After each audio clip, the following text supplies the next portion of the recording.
corre Assis livre, penetra na grande área, procurou, atirou, rasteirinho, gol! Do Fluminense! Bom dia, boa tarde, boa noite, torcida tricolor. Eu me chamo Hugo Carvalho, estou aqui diretamente do Estúdio Online Carlos Castilho, neste domingão, dia 19, na companhia dos meus grandes amigos, começando por ele, Hugo Tatti, o nosso advogado. Boa noite, Xará. Boa noite, Hugo. Bom dia, boa tarde, boa madrugada, né, aos nossos ouvintes, também aos meus companheiros aqui de bancada. E aqui é um domingo com muitos acontecimentos, né? A gente tem muito a cornetar aí, principalmente a arbitragem, uma arbitragem vergonhosa, não só no jogo do Fluminense, né? Muito bem pontuado. Também com a gente aqui, Doutor Bernardes. Boa noite, Bernardes. Boa noite, Hugo. Boa noite, camaradas de bancada, torcida tricolor. Realmente concordo com o nosso advogado, um domingo triste para a arbitragem brasileira. Queria, inclusive, pedir encarecidamente aí para o pessoal da edição colocar aí o recado do meu querido Lisca Doido para o Leonardo Gaciba, que é quem gerencia a arbitragem da CBF. Por favor, Lisca, manda o papo reto para ele. Seu Gaciba, abandona, velho. Já chegou dando trabalho para a edição. E para fechar nossa escalação, Rodrigo Menescal, o nosso piloto. Boa noite, Nescal. Boa noite, Hugo. Boa noite, companheiros de bancada. Boa mais ou menos, né? Tô boladão. E é isso, não vou me estender muito hoje não tem piadinha, não pode ir. Depois da apresentação dos meus amigos, vamos ao giro de notícias. E a primeira notícia é sobre a venda de Kaique e Metinho para o Grupo City por cerca de 15 milhões de euros, em torno de 100 milhões de reais, e com bônus e premiações os valores podem chegar à cifra de 255 milhões de reais. Além disso, o Fluminense permanece com 20% dos direitos econômicos dos dois atletas. Rodrigo Menescal, nosso piloto, achou uma boa a venda das duas joias de Xerém? Cara, vale lembrar que o grupo responsável pela venda do Metinho e do Kaique é o Pro Manager, né? Foi responsável pelas vendas do Wallace para o Chelsea, do Marlon para o Barcelona, do Ibanez para o Atalanta e do João Pedro para o Watford, entre outras joias de Xerém. É um grupo conhecido por priorizar a rapidez na conclusão das negociações, né? E na maioria das vezes os valores ficam meio aquém dos esperados. E já age assim há 3 gestões do Fluminense. Eu particularmente acho triste esse modus operandi aí, porque deixa clara a fragilidade das nossas finanças, né? Necessidade de recuperar dinheiro rapidamente.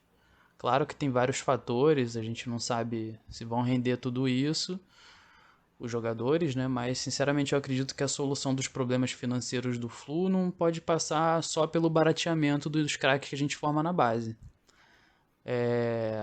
John Kennedy, Martinelli e Samuel não foram apenas os autores dos gols lá contra o Ceará, que aliás um jogão, depois a gente vai falar sobre isso, mas são símbolos de uma Xerém que investe na formação de um clube que tem profissionais qualificadíssimos e dedicados, e o retorno disso deixa de ser aproveitado de maneira integral quando a gente aprova a venda em que 2 jogadores do porte do potencial do Kaique e do Metinho saem pela bagatela de 15 milhões de euros.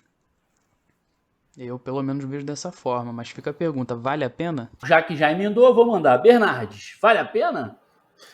Cara, eu acho que para a gente conversar sobre isso, para a gente analisar essa situação, a gente tem que ver vários fatores, né, que estão envolvidos. Além da situação financeira do Fluminense, que a gente sabe que é bem frágil, a gente tem também uma questão assim, temporal, né, do mercado do futebol. A gente está num período de pandemia que o mercado esfriou muito. Então, acho que vale a pena também a gente comparar com outras vendas que estão sendo feitas agora, né, nesse mesmo momento. Essa semana aí o Grêmio anunciou a venda do PP.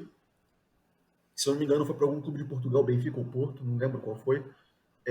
Eu acho que por 10 milhões de euros, né? O PP é um jogador, beleza, tá lá nos seus 23, 24 anos, mas é um cara que já é realidade, né? Um cara que jogou bem no Grêmio, não é um cracaço de bola, mas jogou bem no Grêmio a ponto de atrair o interesse da Europa e foi vendido por 10 milhões de euros. O Metinho e o Kaique tem muito potencial para ser muito mais que um PP, mas não são ainda, né? Se a gente olhar para a história recente do Fluminense, de promessas que a gente chegou a acreditar fielmente que seria o próximo Pelé, o próximo Neymar, quantos que não floparam, né? O Robert vai jogar de novo Carioca por um time pequeno. Não sei qual vai ser dessa vez. Talvez o Boa Vista de novo. Mas assim, o Robert era o novo cracaço do Brasil. Era o nome de Xerém na época. Pois é, o próprio Marcos Paulo era tido como um cara que vai bombar, que vai carregar 10 da seleção brasileira e campeão do mundo. Então, assim, eu acho que esses fatores a gente precisa pensar bastante a respeito deles. Eu concordo com o Menescal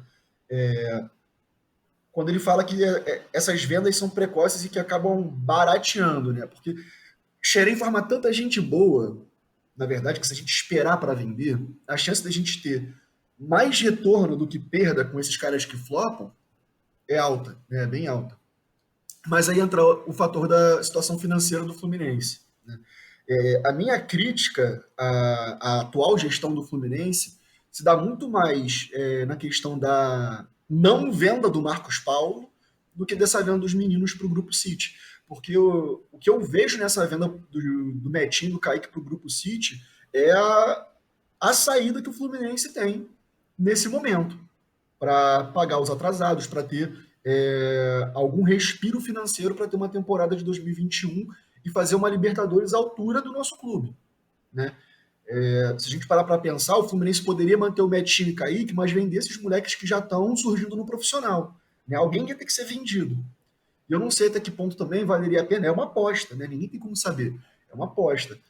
Até que ponto valeria a pena desmontar um time que agora está apresentando um futebol de razoável para bom, né? Até o primeiro tempo desse jogo de hoje, estava todo mundo bastante satisfeito com o futebol desse time.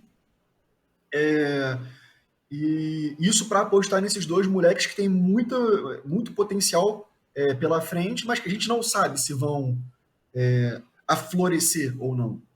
Então, assim, eu tenho esse cuidado ao olhar para essa situação e criticar essas vendas. Assim, eu acho que o trabalho de gestão no Fluminense tem que ser feito com muito cuidado, muita responsabilidade. E o que o Menescal falou, eu estou me alongando demais, desculpa, gente, mas só para completar, o que o Menescal falou desse grupo Pro Manager, o perfil deles combina demais com a situação do Fluminense, né? E talvez não pareça para a torcida, mas hoje, nesse momento, é um ganha-ganha, né? Porque essa galera favorece o Fluminense para colocar os seus talentos, sabendo que vai ter também ali na hora de vender as suas vontades, como é que eu vou dizer assim, com mais poder de barganha na hora de negociar com o Fluminense, né? Então, assim, eu acho que não é só a estrutura de Xerém, né? O networking de Xerém também influencia nisso. Infelizmente, o futebol hoje é isso. Antes de passar para o meu xará, eu queria complementar e que tem o risco também, que a gente até conversou em off, de um acontecer de novo que aconteceu com o Marcos Paulo, né? Que é, de repente, o jogador sair de graça no futuro, entendeu? Ele recusa uma venda dessa e daqui a pouco ele fica aqui mais um ano e pouco, e depois sai de graça. Então, assim, eu tendo a concordar com você, Bernardo. Cara, só sobre esse ponto, assim, da venda do Marcos Paulo, eu acho que isso é 95% responsabilidade da gestão, das gestões, no caso do Marcos Paulo, né? Porque, beleza, o jogador pode não querer, o empresário pode não querer, mas, cara, você não pode deixar essa venda não acontecer, né? Se você já sabe lá atrás que o cara não quer renovar, você vende logo. Se você vê que está na dúvida, você precisa renovar o contrato. Eu sei que é uma situação difícil, eu sei que o Mário lá tem 1 milhão de argumentos, mas é uma situação difícil que todos os clubes do Brasil passam, né, de assédio forte da Europa. Então, assim, não pode acontecer de um jogador como o Marcos Paulo sair de graça como está saindo, né? Eu acho que no caso do Metinho e do Kaique, esse risco, entre muitas aspas, não é tanta justificativa assim, porque eles são novos ainda e eles têm também, o Fluminense tem poder de barganha para renovar com eles e para colocar eles na vitrine do futebol mundial ainda, né? Só para colocar esse parênteses, assim, porque realmente na questão da venda do Marcos Paulo, da não renovação dele, é algo que eu não consigo ver nenhuma justificativa plausível para a gestão. Só complementando aí, o que eu quis exemplificar é que, no caso do Marcos Paulo, certamente se vendessem lá atrás, como você falou, por um valor que de repente a torcida não agradasse a torcida, talvez a torcida estaria reclamando até mais do que a gente está, porque algumas pessoas estão reclamando aqui hoje. E aí, Xará, o que você achou da venda dos garotos aí? Olha, eu concordo bastante com os pontos que o Menescal e o Bernardes trouxeram. Acho que para a gente analisar uma venda como essa, é uma venda complexa, né? Uma transação complexa e que envolve muita coisa e exige um cuidado nosso. A gente vê nas redes sociais muitas críticas feitas de forma muito leviana, né?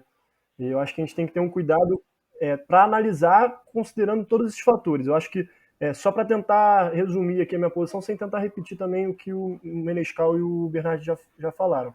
Mas o fator finanças do clube é um fator central. E assim, isso não é um problema só do Fluminense, né? Essa questão da vulnerabilidade dos clubes perante investidores do futebol e clubes maiores é um problema que perpassa por vários outros clubes, não só o Fluminense. E é um problema estrutural, assim, é meio que a gente fazendo um paralelo, a gente está no capitalismo periférico e o Fluminense, assim como vários outros clubes, ficam muito vulneráveis nessas transações e dependem da venda de jogador. É muito, assim, a gente não pode ter a ilusão de que a gente vai passar uma temporada inteira sem vender nenhum atleta, né? Deixa eu te interromper, o Fluminense está inserido numa realidade socioeconômica. É e aí, isso, assim, né? aí eu vou puxar o gancho já porque o Bernardo falou, para não me alongar muito também. A gente vender esses 2 atletas que têm 17 anos, que foram sim destaque, mas que não é certo que eles vão prosperar e vão render muito mais depois. A venda é de 15 milhões de início, mas pode render mais com os bônus, que são bônus que a maior parte deles são bastante factíveis. Então, assim, e você podendo assim garantir a permanência de Martinelli, a permanência de outros, Calegari, a permanência de outros jogadores que serão fundamentais na disputa da Libertadores, para mim, eu acho que, obviamente, que a gente não aceitaria uma venda muito aquém, mas considerando o contexto de pandemia, o contexto financeiro do Fluminense e essa questão da vulnerabilidade do clube, eu acho que não foi uma venda ruim, não. Eu também concordo aí com você nessa. E aí agora vamos à segunda notícia. Essa eu preferia nem dar de tão bizarra, mas vamos lá. Regulamento do Campeonato Carioca prevê multa para quem utilizar times sub-23 ou reserva no Carioca mesmo, né, na partir da terceira rodada da competição. Então, como eu já disse, é tão absurdo que eu nem sei muito o que dizer, vou passar a bola para vocês. Bernardes, o que você tem a dizer aí sobre esse regulamento do Campeonato Carioca aí? Produção, posso pedir outra vinheta? Tá podendo Bota tudo. o Fred para falar aí, por favor. Gente, sabe. o Campeonato Carioca tem que acabar. Acaba, Carioca. Acaba o Campeonato Carioca. Vamos jogar Rio-São Paulo. Vamos jogar Sul e Rio de Janeiro. Tem que acabar o Campeonato Carioca. Porra, tem que acabar, o Carioca tem que acabar, cara. Assim, uma regra dessa eu acho um absurdo em qualquer competição. Eu recentemente no Twitter fiquei sabendo que essa regra existe em outros campeonatos, como na Premier League e na Champions League. Assim, o propósito é o mesmo, né, do que do Carioca, é assim, você valorizar o produto. Mas é um delírio de grandeza inexplicável. O Carioca achar que está no mesmo patamar da Premier League e da Champions League. Eu queria só fazer um parênteses aí. Eu fico imaginando quem que pensa, tipo assim, que alguém vai botar sub-23, tipo assim, é uma letra morta na Premier League e na Champions League, né? Porque absolutamente ninguém vai fazer isso. Não, mas assim, eu entendo, por exemplo, sei lá, o time tá eliminado em último, não tem mais chance na última rodada, entendeu? Aí a Champions League quer valorizar o produto, que seja um bom jogo. A Premier League é a mesma coisa, entendeu? Tipo, é uma regra com um propósito comercial que eu abomino, porque eu acho que o clube tem que ser autônomo e soberano sobre as decisões do time que vai entrar em campo. Perfeito. Mas eu tô curioso para saber como é que vai ser esse critério, né? Vai ser um comitê lá que vai julgar, da FERJ, né? A gente sabe que, por exemplo, se alguns times aí botarem um time reserva para jogar, o critério vai ser bem razoável, né? Vai ser bem compreensivo. Se for Bem benevolente. eu não tenho certeza, né? Vamos ver, vai depender da benevolência do senhor Rubens Lopes, né? O Campeonato Carioca, cara, eu tenho excelentes memórias, incríveis memórias do Campeonato Carioca, assim, mas é triste chegar à constatação de que acabou, né? Assim, de que não tem mais por que existir o Campeonato Carioca. De que o nosso capitão tinha razão naquela frase que a nossa edição vai ter jogado aí na edição final do nosso programa.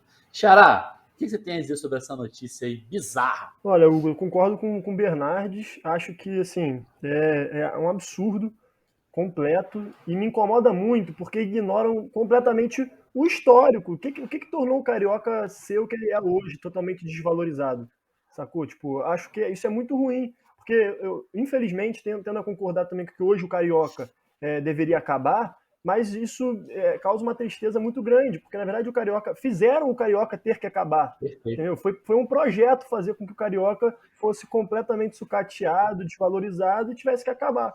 Aí agora tem que botar o time titular. Mas a quem interessa colocar o time titular num campeonato tão patético quanto esse, sabe? Sim, e outra coisa que eu lembrei aqui, desculpa interromper, Hugo.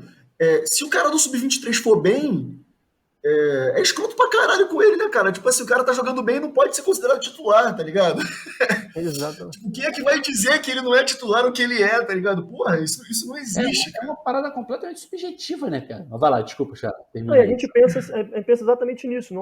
Qual é no plano ideal? A gente pensa num elenco que não haja. Tipo, obviamente que existem jogadores que são prioridade ali na escalação, mas um elenco que tenha uma rotatividade, que seja uma rotatividade saudável, não tem essa divisão. Olha, você é necessariamente do time reserva, você é encaixotado no time reserva. Você não, você é titular. E aí, assim, só para concluir já, o que me incomoda também é a subjetividade, está no regulamento que existe uma exceção para essa escalação, que é o justo motivo. E assim, o que é o justo motivo? Para mim é um justo motivo colocar o Sub-23 porque o campeonato é uma merda. Pronto. Então, é isso. É family friendly, vocês estão abusando do palavrão, gente. É family friendly. Nescau, o que você acha aí desse regulamento maravilhoso, para não dizer o contrário, do nosso Campeonato Carioca? Cara, eu faço das palavras do Fred, do Bernardino e do Otati as minhas. Ainda complemento com o Ferdi, vá se fuder. É family friendly do programa, mas esse tipo de notícia me obriga a ser grosseiro, né? Isso é um completo absurdo. Eu sinceramente espero que os responsáveis por essa brilhante ideia vão para aquele lugar. No ano em que o calendário mais bagunçado do mundo fica mais bagunçado ainda, eles conseguem meter uma dessa. É mole o negócio desse, segue aí que eu já tô puto de novo, cara. É porque é porque ainda tem isso, né, cara? Assim, o ano de 2020, entre aspas, a temporada de 2020 tá acabando em fevereiro, sabe? Então assim, já é um ano muito mais curto do que o habitual. Ainda cria uma regra Pois dessa é. num elenco como o nosso, por exemplo, que tem jogadores mais velhos, tem o elenco mais curto, então você vai ter repente traz a garotada para poder fazer uma mescla, enfim. Aí você limita baseado em quê, né? No justo motivo, como o meu Xará falou. Fala aí, Xará. Não, e justo motivo que eu tenho certeza. Já vou, ó. Depois não me chamem de mãe de Ná. Previsão. Não me chamem de mãe de Ná. Mas eu tenho certeza absoluta que vai ter um clube no Rio que vai ter justo motivo, assim, open bar de justo motivo. Quem será? Os outros, ó. Mas vai ter um que vai ter open bar. Cara, eu vou te falar, para qualquer torcedor do Fluminense, cara, uma brecha começa no regulamento da FERJ é de deixar careca, com todo respeito ao Edu. E da mesma forma, só complementar uma coisa aqui, que esse time vai ter justo motivo, eu tenho a certeza absoluta, eu vou fazer a previsão aqui também, que o Fluminense não vai ter justo motivo nunca, o campeonato inteiro. Pois é, e a gente não precisa ir muito longe para entender por que isso vai acontecer. É só lembrar da final do Carioca de 2020 e lembrar a palhaçada que foi a coisa da transmissão da final da Taça Rio. Coisa surreal, né? Foi surreal, cara, foi surreal. Aquela coisa de sortear o mando de campo, aí depois que o Flamengo perdeu, aí a FERJ diz que não pode, aí entra na justiça comum. Uma palhaçada, né, cara? É um circo completo. É isso. Então não é para citar o nome desse time aqui, porque primeiro que nem precisa. E segundo que a gente fala de futebol, a gente não fala de remo. Não, realmente é difícil. Agora vamos ao tema principal. O Fluminense conseguiu a tão desejada vaga para a Libertadores, né? Estamos ainda em busca aí da vaga para a fase de grupos, né? E eu queria pedir a opinião dos meus amigos sobre o elenco do Fluminense para a competição internacional. Quem deveria vir, quem deve permanecer. Isso, claro, tudo isso dentro das nossas possibilidades financeiras. Xará, o que você tem a dizer sobre o nosso elenco para essa Libertadores? Hugo, eu vou iniciar a bola aqui, mas tenho certeza que os meus colegas vão completar e até falar melhor que eu. Para mim, assim, primeiro de tudo, eu acho que o Fluminense tem uma base. A gente começou a ver agora nesse final de brasileiro uma base interessante para começar a Libertadores.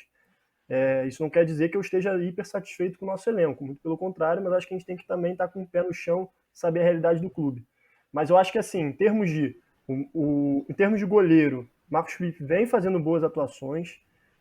A parte defensiva, Calegari, Lucas Claro, Nino, tirando a esquerda ali, que eu ainda tenho dúvidas do Egídio, mas, enfim, acho difícil o Fluminense contratar um outro lateral esquerdo, mas pode ser que seria uma posição que eu acharia importante o Fluminense trazer um reforço.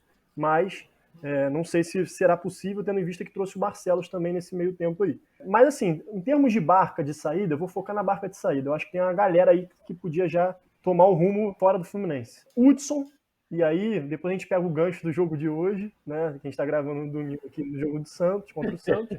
Assim, Hudson, Yuri, eu acho muito fraco. Acho que Luca, eu acho muito fraco. Pô, você falar isso hoje é uma sacanagem, cara. Eu vou pedir licença. Você mas podia, porra, sacanagem. Não vou que eu pedir licença. discorde, mas eu acho que tem que ter um mínimo de respeito, né, cara? Pô, Eu também. Depois do gol daquele, deixa ele Vocês lá. viram que eu botei ele como terceiro, nem falei ele como primeiro. Eu acho que o Felipe Cardoso já foi tarde, que bom que foi. Caio Paulista, e aí eu vou botar uma polêmica aqui. Mais um. Eu ainda acho que o Caio Paulista pode render alguma coisa, pode ser um jogador importante para a composição do elenco. então eu vou entrar na polêmica. Eu não discordo. É isso. Então, espero que as pessoas não deixem de ouvir o nosso podcast, porque temos amantes do A Caio gente Paulista. vai realmente ser agredido na rua, cara. Eu já falei isso desde o primeiro programa. Ah, pô, Não vai ser agredido, não. O cara que valoriza a minha categoria, cara, eu tenho que dar força mesmo. Foi a psicóloga, não foi sorte, tá ligado? É isso. Isso aí. Então, assim, eu acho que esses jogadores, assim, o Yuri, o Hudson, que eu acho que é um jogador caro, não tem que estar no elenco do Fluminense, acho que não contribuiu aquilo que as pessoas esperavam. O próprio Luca, Felipe Cardoso, que já foi. Enfim, isso para iniciar essa barca aí de saída. Acho que o Fred, sem sombra de dúvidas, se não o melhor, um dos melhores centroavantes em atividade no Brasil. Ídolo demais, monstro. E acho que ele tem total condição, inclusive, de ser o titular do Fluminense na Libertadores, sendo substituído no segundo tempo, se cansar, enfim. Teremos, aí também é uma importância que o Fluminense tem que buscar, a peça de reposição para o Fred, embora o Kennedy também já esteja, né, bola pra caramba. Então, assim, o Fluminense, o que eu acho que prioridade, só para concluir agora, posição prioridade, eu acho que é um armador, acho que o Fluminense tem essa carência de um jogador ali 10, que, enfim, a gente fala 10, mas um jogador assim que consiga dar ritmo de jogo, né, enfim, guiar o time. E eu acho que eu acho que tem que ter um ponta de qualidade também para jogar com o Fred ali, um ponta que sirva o Fred. Não vou falar que é o Pacheco, antes que me agridam, mas eu acho que o Pacheco também merece, continuar no Fluminense, acho que ele tem potencial. Lembro aos ouvintes o que falavam do Richarlison lá atrás. Muito bem. Não estou falando aqui, não estou afirmando que o Pacheco vai ser o Richarlison. Futebol é feito de acertos e erros, mas eu acho que é uma aposta interessante para o Fluminense nesse momento. Bernardo, você começou concordando aí. Tá tudo bem, Hugo. Eu senti Tudo que você bem, ficou com raiva aí na hora do Pacheco. Vai lá, manda bala. Não, cara, não. Eu tô sentindo empatia, cara, não é raiva. Eu tô pensando aqui que o Hugo é um ser humano como outro qualquer e tem todo o direito de falar merda, entendeu? Tá tudo É certo. family friendly. Eu vou pedir o VAR. Não, cara, assim, eu acho que o Fernando Pacheco, ele é um cara, a gente discutiu isso, né, cara? Ele tem potencial, mas... E ele passou por uma situação difícil, assim, nessa temporada, né? Ficando sozinho aqui no Rio, longe da família, preso, fazendo quarentena num quarto de hotel e tal. Isso tudo mexe com a cabeça do cara. E eu acho que ele é um moleque que tem potencial, mas, assim, não apresentou o que a gente precisa que alguém apresente para estar no elenco profissional do Fluminense, ainda mais para jogar uma Libertadores. Então, não venderia ele correndo, mas, sei lá, empresta para algum outro clube de uma liga forte da América do Sul, ou até mesmo aqui no Brasil. Vão observar o quanto ele consegue se desenvolver ainda, mas ele não apresentou nada que justifique essa comparação esdrúxula com o Richarlison. Cornetou o Xará aí. Pô, deu uma cornetada boa. Essa vez foi que eu ganhei. Quando eu falar merda, eu sei que também não vou ser perdoado, então, assim, tá tudo em casa.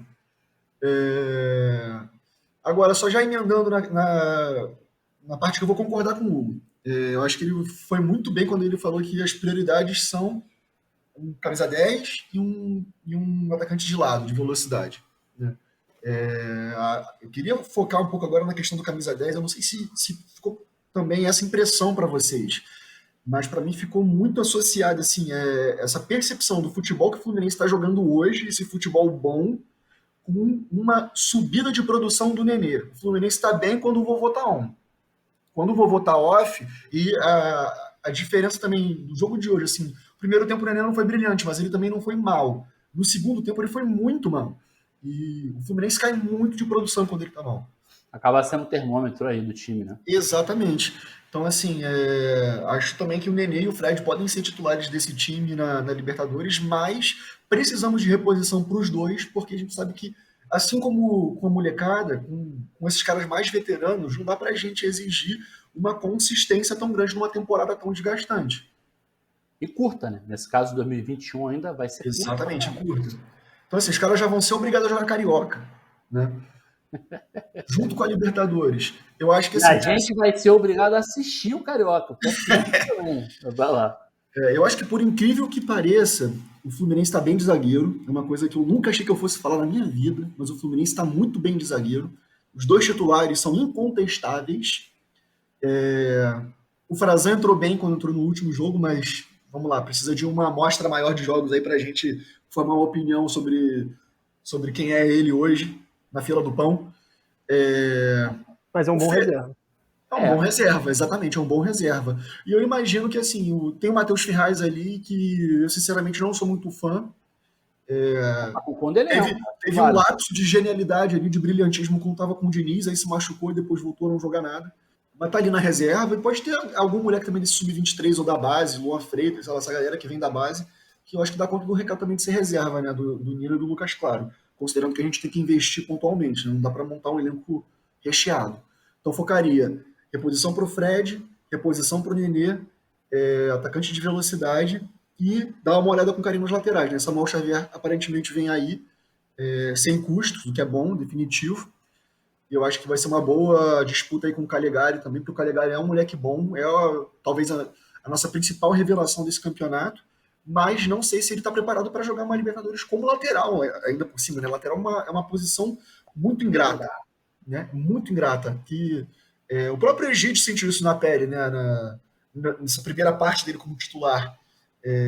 Na vida, né? O Egídio sentiu isso na vida também. Na vida, é verdade. Mas aí também, né? Enfim, não vou entrar aqui na análise da Não vai cornetar o nosso fanfarra. Não vai cornetar o nosso fanfarra. O Egídio, ele tem uma esposa que é muito sábia, cara, então eu valorizo muito isso. OBS, para quem não entendeu a piada, o Egídio mesmo falou isso na entrevista coletiva dele. Pô, quem não entendeu tem que buscar entender, né, cara? Procura na internet. E aí, Sim, desculpa, Bernardo, completa aí. Nada, não, mas eu acho que é isso, assim, as laterais precisam ser olhadas com carinho também, para finalizar. Nescau, o que você acha aí da nossa equipe aí para Libertadores, nosso elenco para Libertadores? Bom, eu concordo em gênero, número e degrau aí com os amigos. Não vou me estender muito, porque eles já falaram tudo que eu acho aí. Mas eu acho que lateral esquerda tem que ser olhado com carinho, porque, assim, se acontece uma lesão do Egídio, a gente vai jogar muito jogo, cara. Vai ter uma sobrecarga ali. E aí, vai Danilo Barcelos?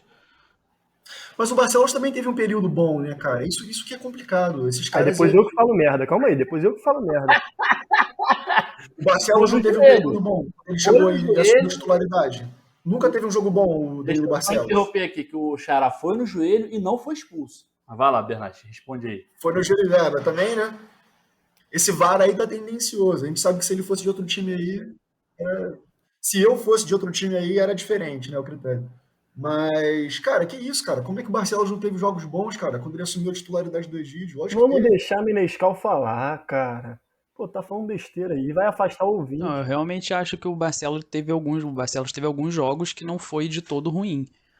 Ele enganou a gente ali no começo direitinho, né? Mas vamos lembrar que ele era reserva no Botafogo, né? E assim, a gente descobriu o porquê disso muito rápido. Mas no mais eu concordo com vocês. Não, calma aí. Sem chapa branquice. Você é time Pacheco ou time não Pacheco? A gente quer saber essa porra. Cara, eu sou time Pacheco. Até certo ponto. Não, calma aí. A gente tá entrando aqui numa falsa polarização. Primeiro, eu vou utilizar meu direito de resposta, inclusive. Mas eu não concedi direito de resposta nenhum. Mas vai lá, pode dar. Olha só, eu nunca comparei Pacheco com o Richarlison. Não. Não. Olha Irmão, só, podem Tá gravado aí. Podem voltar esse episódio, eu nunca comparei. É aquele que vai editar. Eu falei o seguinte, inclusive eu falei muito pelo contrário, não quero comparar, não tô falando que Pacheco vai ser Richarlison. Falei isso com essas palavras. Agora, não pode negar que o cara tem um potencial. Você mesmo falou, Bernardo, o cara tem um potencial. Eu acho, isso aí é a opinião de Hugo, eu acho que o Pacheco pode compor o elenco. Acho que para jogar um Carioca, ele pode jogar uma Copa do Brasil, dependendo do time que a gente vai jogar. Acho que ele pode compor o elenco. Entre ele e o Luca, eu prefiro ele. Já falei isso em outras situações, entendeu? A gente pode discordar sem problemas. Pena que a gente não tá presencial para rolar 5 minutinhos de porrada. Sem perder a amizade. É family friendly, cara. Já falei, gente. Não vai ter briga nenhuma. Família de verdade briga, Hugo. O Menescal, se posiciona aí, Menescal. Desempate essa porra. Pacheco ou não? Cara, difícil. Eu não desgosto do Pacheco, não, sinceramente. Eu também não, sabia? Vou me meter na polêmica. Eu também não, mas concluindo isso. Como diria o Nenê, Mas eu também falei que eu não desgosto do Pacheco, cara. Só que você Então, aproveitaria você tá ele no elenco ou não? Esse é o ponto. Você aproveitaria Você tá conectando o cara por quê, então? Eu não aproveitaria ele, só isso. Eu gosto dele, acho que ele tem potencial, mas ainda não mostrou, tá ligado? O cara tem que mostrar. É que nem, tipo assim, pega o JK. O JK é um moleque novo que tem potencial e que mostrou. Entendeu? Então vamos aproveitar ele. Bora. Entendi. Mas aí tem outro ponto que eu queria levantar. E o Araújo? Esse aí, esse eu vou comer. Desculpa, nem eu só tô apresentando, mas esse aí eu acho que não entendo por que ele não tem chance no Fluminense. É um dos principais jogadores que eu não entendo. Mas vai lá, agora vocês deem as suas opiniões aí. Deixa o Menescal falar primeiro que ele levantou a bola. Não, só levantei a bola mesmo. Ah, você só quer levantar a bola, a gente que se mate. Não, Fé, começa você, né? Quer dizer, já comecei, né? Então eu vou opinar. Eu acho que assim, já tinha falado no pré-jogo também, ou pra mim o Michelzinho titular no lugar do Luca. Mas o Marcão explicou, cara, depois, na coletiva dele, depois do jogo do Ceará, e eu passei a entender um pouco melhor dele, a opção dele pelo Luca naquela posição. Eu acho que tem muito mais a ver com a postura coletiva do time na marcação, principalmente, e realmente nesse aspecto o Michel não é tão forte. Não sei também o que o Luca tem de tão maravilhoso. Deve ser uma coisa de posicionamento que a gente não observa tanto com a bola rolando, né? Nosso querido amigo Albertinho, Eduardo Bulhões, a voz da experiência, falou isso no último pré-jogo também. Pois é. Fala aí, Menescal. Só queria falar que do alto da minha ignorância tática e técnica sobre o futebol, eu não consigo perceber isso. Minha percepção não me ajuda nesse momento. Eu não consigo perceber como o Luca preenche tão melhor a defesa assim. Então, Pacheco tu aproveitaria, né? Resumindo, Bernardo, perdeu Não, essa. Pacheco não, cara. Perdeu Que essa, porra é Bernardo. essa? 3-1, cara. Perdeu. Ah, tá bom. O Menescal aproveitaria o Pacheco. O Michel, cara, eu acho que é consenso, né, cara? Que esse moleque tem que estar no elenco pro ano que vem. Até porque, como o Pacheco é dúvida, a gente tem que garantir alguém que fale espanhol pra mandar o Justo tomar no meio do cu. É me cara. Já falei, cara. Não fala palavrão no programa. Mas aí ele não vai falar no cu, ele vai falar no culo. No culo. Depois desse brilhante xingamento, eu não posso falar, tem uma palavra que eu estou proibido de falar, então eu não posso falar essa palavra, você já sabe quem está nos ouvindo. Vamos agora para a análise da última partida e da próxima partida. O Fluminense empatou com o Santos hoje na Vila Belmiro, em 1-1, nesse domingo, né? E enfrenta o Fortaleza na próxima quinta-feira no Maracanã. Rodrigo Menescal, nosso piloto, o que você tem a dizer da última partida e da nossa próxima partida no Maracanã? Bom, vamos lá. Fred tá jogando muito, Nenê tá jogando muito, mas é claro que eles têm mérito, né, de se adaptar à realidade de um jogador com a idade avançada que eles têm. Acabaram desenvolvendo habilidades como a visão de jogo apuradíssima, qualidade de passe excepcional, mais ainda do que eles já tinham, né, em decorrência do desgaste físico natural que acontece, é normal. Mas muito desse rendimento elevado deles se deve às escolhas feitas pelo Marcão na hora de montar um time que compensasse essa falta de ritmo deles. Vale o elogio ao nosso técnico. Eu sinceramente acho que não cabem mais aqueles comentários maldosos feitos por jornalistas em coletivas questionando o cargo dele. A gente pode afirmar categoricamente, Marcão é técnico, Marcão tem qualidade, Marcão tem potencial e só vem melhorando.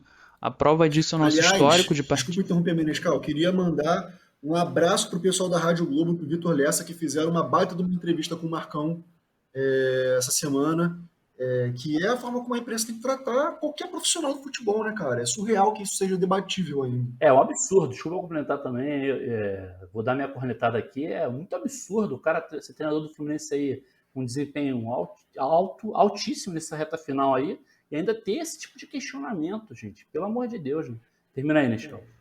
Não, é exatamente isso aí. Parabéns, Marcão, mais uma vez. Além disso, é importante a gente frisar que o Fluminense é o time que mais usa jogadores da base. Quase metade do nosso elenco é formado pela galera de Xerém. E eu volto a bater na tecla, a gente tem que valorizar o que é nosso. Não é todo time que tem isso, uma base forte desse jeito, e a gente só chegou onde a gente chegou nesse brasileiro, graças principalmente aos jogadores formados em casa. E mais uma vez, obrigado, Marcão, parabéns, Marcão, por montar esse time com essa molecada sinistra, e parabéns aos nossos garotos de ouro aí que estão dando muito orgulho pra gente, né? Viva Xerém! Esse ficou claro se você perceber a diferença do Martinelli pro Hudson. Exatamente. E, aliás, o Martinelli, alguém tem notícia dele? Ele foi sério o negócio? Não, vai ser reavaliado Isso eu amanhã, ia falar, porque vai é uma ter- torção incha muito e para reavaliar. Eu sei disso, porque eu já tive torção, já operei o pé. Sou craque de bola também. Mentira, né? Não mente pra nossa audiência. Não mente pra nossa audiência. Falei 2 verdades e uma mentira. Mas o Martinelli vai ser reavaliado amanhã. Então é isso. Esperamos que na próxima rodada contra o Fortaleza, quinta-feira às 9h30, inclusive Fortaleza ocupa a 16ª posição do Brasileiro, vem de 2 derrotas. Tomara que a gente conte com o Calegari. Mais uma vez aí, parabéns, Marcão, parabéns pra garotada. Resumindo aí, para passar a bola, parabéns ao Marcão por conseguir trocar a roda com o carro andando. Mais uma vez, parabéns. Xará, Acho que mais do que parabéns, é obrigado, Marcão. obrigado. Muito Isso aí. obrigado. Xará, sua análise aí da última e da próxima partida do Fluminense que fecha o Brasileirão aí. Eu concordo com o Nescau, acho que a gente tem realmente a agradecer ao Marcão. Novamente entrou com o bonde andando. Tudo bem que ele participa no cotidiano do Fluminense, né, ali. Também eu acho que a gente não pode achar que a contribuição dele é só nesse momento. É importante também entender que ele teve contribuição contínua antes também. Exatamente. Mas eu acho que o Marcão, ele tá fazendo um trabalho, inclusive, melhor do que o Daí. E pode ser polêmico isso também. Mas eu gosto mais de ver o Fluminense do Marcão. Mas a gente quase não lança polêmica aqui. Nenhuma. Tranquilo. Polêmica Cast tinha que ser o nome, né? Eu acho que eu gosto mais de ver o time do Marcão do que o time do Odaí. Mas enfim, acho que o Fluminense, a vitória contra o Ceará foi uma vitória muito boa, gostosa de ver, o Fluminense jogando bem. Agora eu vou focar mais nessa partida que a gente viu hoje, que foi uma partida assim, o Fluminense não jogou tão bem quanto o esperado, mas não jogou mal também, não foi um jogo ruim do time. Eu acho que foi muito regular ali, algumas peças jogando um pouco pior, o Fluminense deu mole em alguns momentos, mas eu queria ressaltar, queria focar a minha fala aqui para não demorar muito, na questão da arbitragem. Eu acho assim, é completamente surreal, a arbitragem errou o jogo inteiro, o jogo inteiro, não existia quase falta para o Santos e muito menos cartão amarelo. Parece que ele esqueceu o cartão amarelo. Marinho fez 344 faltas e não recebeu o cartão amarelo. Não, enfiou a porrada no EX na lateral, isolou ele. Que não tomou cartão. No mínimo, o juiz colocou o Marinho no cartola. E aí não quis amarelar o cara para não... Pô, esse juiz joga cartola, na 37ª rodada não desistiu do cartola ainda, não abandonou ainda, então não sabe jogar cartola. Tá no regulamento do cartola que você abandona ele no meio, cara. Exatamente. Eu cumpro esse regulamento à risca, só que eu abandono, na verdade, na 5ª rodada já. Mas termina aí, Xará. Mas então é isso, assim, a arbitragem vergonhosa, errou o jogo todo. E aí eu fico mais indignado, vou botar outra polêmica aqui, espero que não abandone o podcast por causa disso, mas eu fico incomodado com o Tricolor, que acha que o foco tem que ser criticar o Nino, que deu mole. De fato ele deu um mole. Mas não é excludente você falar que a arbitragem foi completamente desproporcional ao expulsar o Nino. Nino podia não ter xingado? Podia. O Hudson deveria ter feito o trabalho dele? Também. Mas isso não... Devia, mas isso não exclui o fato de que a arbitragem foi muito desproporcional. E é tão desproporcional... Uma coisa não anula a outra, né? Uma coisa não anula a outra. Exatamente. E é tão desproporcional que houve uma solada no joelho de um jogador no primeiro tempo e o juiz não deu nem amarelo. Isso foi. Nem amarelo. E no jogo que teve mais cedo aí, rolou expulsão, rolou VAR, rolou tudo. Entendeu? Então, assim, é muito... Só não rolou entrega de taça porque não podia ainda, era muito cedo. Exatamente. Então eu fico com essa indignação aqui no final da minha fala, perante a arbitragem, que não é de hoje, a gente sabe, mas que novamente foi muito vergonhosa. E se eu fosse expulsar algum de vocês por xingamento, eu tava ferrado aqui, se não ia ter programa mais. Bernardes, sua análise aí da última partida e da próxima partida do Fluminense. Cara, eu vou começar discordando mais uma vez do Hugo. Ele tá de implicância. Ele falou que a arbitragem errou muito hoje. E isso para mim é um absurdo. Isso para mim é um absurdo. Porque quando você fala que alguém errou, você parte do princípio que ele quis acertar. E para mim, não foi isso que aconteceu. Tá O ligado? bom é que você está falando isso, se a gente for processado, Quem erra só para um lado o tempo inteiro não tá o errando. bom que você né? falar isso é que se a gente for processado, a gente já tem um advogado. Mas vai lá, termina aí. Exatamente. O problema é que eu tô discordando dele, né? Então, assim, eu deveria estar tomando mais cuidado com isso, né? Não, eu tô dizendo que você está falando de arbitragem que foi mal intencionada. O bom é que se a gente for processado por algum deles, se alguém ouvir o nosso programa, já temos um advogado aqui, entendeu? E assim, já que o Hugo analisou muito bem assim, essa questão da arbitragem e mencionou por alto, né, a atuação do Hudson, eu queria falar um pouco mais sobre isso, assim, né? Que é impressionante como um cara, com a idade dele, a experiência dele, entra em campo para assistir o gol de camarote, né? Deveria, em vez de receber salário, pagar ingresso. Tá dentro da área assistindo o gol. Porra! Cara, eu tenho uma teoria que também, às vezes, o patrocinador dele, né, lá do creme de cabelo, deve reclamar quando ele cabeceia demais a bola. Então também pode ter sido isso. Porque a gente sabe que ele é garoto propaganda também, modelo, né? Mas enfim, brincadeiras à parte, cara, atuação vergonhosa desse cara, né? Eu não sou crítico da contratação dele, que eu acho que assim, eu gosto da forma como foi pensado o elenco do Fluminense desse ano com essa mescla de caras experientes e jogadores jovens. Acho que isso tem dado muito certo, né? Mais certo do que a gente teve nos últimos anos aí com times mais montados assim por molecada mesmo, né?